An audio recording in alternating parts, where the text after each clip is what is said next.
జగన్మోహన్ రెడ్డి గారిని తీవ్రంగా ద్వేషించే వాళ్ళు ఈ 57 నెలల జగన్మోహన్ రెడ్డి గారి పాలనలో ఎవరికి అన్యాయం జరిగింది, ఏం నష్టం జరిగింది అని చెప్పి కనుక ఆ ప్రశ్న వాళ్ళకి ఎదురైతే ఇమ్మీడియట్గా జరిగేది డెవలప్మెంట్ జరగలేదు అని, అభివృద్ధి చెందలేదు అంటారు.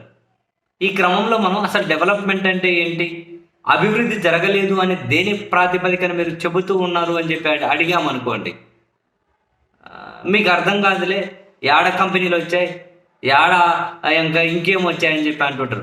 అదిగో ఈ కంపెనీలు వచ్చాయి కదా, ఇన్ని కంపెనీలు ప్రారంభోత్సవాలు జరిగాయి, ఇన్ని కంపెనీలు శంకుస్థాపనలు, ఇన్ని పనులు జరుగుతూ ఉన్నాయి, 17 మెడికల్ కాలేజీలకు, 4 పోర్టులు, ఇంక ఇలా చెప్పుకుంటూ పోయామనుకోండి లిస్ట్ అంతా ఏమేమి జరిగింది అని. దాన్ని అంగీకరించరు అంటే వ్యతిరేకించే వాళ్ళు అయితే అంగీకరిస్తారు. ఇప్పుడు మనం అడిగామనుకోండి, మరి అసలు ఏం డెవలప్మెంట్ జరగకుండానే దేశంలోనే జిఎస్డిపి వృద్ధి రేటులో ఏపీ నంబర్ 1 ప్లేస్లో ఉందా, ఎగుమతుల్లో ఆంధ్రప్రదేశ్ టాప్ లిస్టులో ఉందా, తలసరి ఆదాయం ఎలా పెరిగింది, ఇవి మనం ఎన్ని ప్రశ్నలైనా అడిగినాం అనుకోండి ఏం సమాధానం ఉండదు. ఎందుకంటే వ్యతిరేకించే వాళ్ళు అయితే రీజన్ ప్రాతిపదికన డిస్కషన్కి వస్తారు. ద్వేషించే వాళ్ళు మనం ఏం చెప్పినా కూడా వాళ్ళ డిస్కషన్కి రారు. పదే వాళ్ళు చెప్పేది డెవలప్మెంట్ జరగలేదు. డెవలప్మెంట్ ఏంటో మనకు తెలియదు.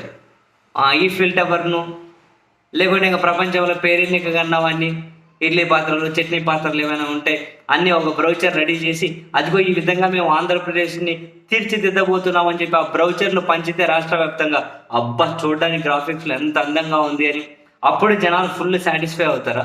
అది సీరియస్లీ నేనేమి సెటైర్లు వేయట్లేదు. కోర్స్ నాకు సెటైర్లు వేయడం రాదనుకోండి, నేను నిజాలే మాట్లాడుతూ ఉన్నా.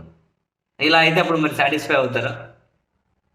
తాజాగా కూడా మనం నిన్ననే మాట్లాడుకున్నాం, ఆంధ్రప్రదేశ్ని 2047 వచ్చేసరికి అగ్రగామి దేశంగా నిలబెట్టాలి అనే క్రమంలో ఓవరాల్గా 4 ఫైనాన్షియల్ సిటీలో మొదటి విడతగా డెవలప్ చేయాలి అని మహారాష్ట్ర, వారణాసి, సూరత్, విశాఖపట్నం కూడా ఎంపిక కాబడింది. విశాఖపట్నానికి ఇది డెఫినెట్లీ గుడ్ న్యూస్ అని మాట్లాడుకున్నాం. అండ్ తాజాగా మరొక న్యూస్ ఏంటి, దేశవ్యాప్తంగా 26 టైర్ 2 అంటే 26 నగరాలలో టైర్ 2 టెక్ హబ్స్ను ఏర్పాటు చేయాలి అని చెప్పి కేంద్రం నిర్ణయం తీసుకుంది.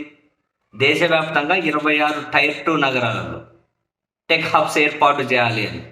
అందులో పక్కన తెలంగాణలో వరంగల్ ఒకటి సెలెక్ట్ అయింది, అక్కడ అస్సాంలో గౌహతి ఒకటి సెలెక్ట్ అయింది. ఆంధ్రప్రదేశ్కి వచ్చేసరికి ఓవరాల్ దేశంలో 26 అయితే ఆంధ్రప్రదేశ్లో 3 సెలెక్ట్ అయ్యాయి. తిరుపతిలో టెక్ హబ్, విజయవాడలో టెక్ హబ్, విశాఖపట్నంలో టెక్ హబ్. ఆంధ్రప్రదేశ్లో 3 చోట్ల ఏర్పాటయ్యాయి.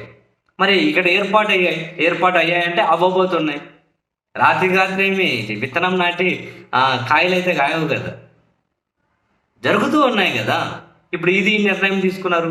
డెఫినెట్లీ అవి అక్కడైతే ఫ్యూచర్లో ఒక మంచి నగరాలుగా అయితే, అండ్ అక్కడ ఒక మంచి ఉద్యోగ కల్పన అయితే జరగబోతుంది కదా. ఇప్పుడు మనం మాట్లాడుకున్న లెక్కలనే కానీ అఫీషియల్గా సెంట్రల్ నుంచి వచ్చిన అథెంటికేటెడ్ లెక్కలే కదా ఇవన్నీ కూడా. మనమేమి అబద్ధాలు చెప్పట్లేదు కదా. తలసరి ఆదాయం పెరిగిందా లేదా, జిఎస్డిపి వృద్ధి రేటు దేశంలో యావరేజ్గా తీసుకుంటే ఆంధ్రప్రదేశ్లో ఎక్కువ ఉందా లేదా, గణనీయమైన పురోగతి సాధించిందా లేదా, మరి ఇవంతా డెవలప్మెంట్ కిందకి రావా? అంటే అభివృద్ధి అంటే మానవ వనరుల అభివృద్ధి కాదా, బ్రౌచర్లు అభివృద్ధి చేయాలా బ్రహ్మాండంగా 3D గ్రాఫిక్స్లో? ఏమో మరి నాకైతే నిజంగా అర్థం కాదు. మీరు మళ్ళీ సెటైర్ అనుకునేరు, నాకు అబ్బే సెటైర్గా అస్సలు రావు.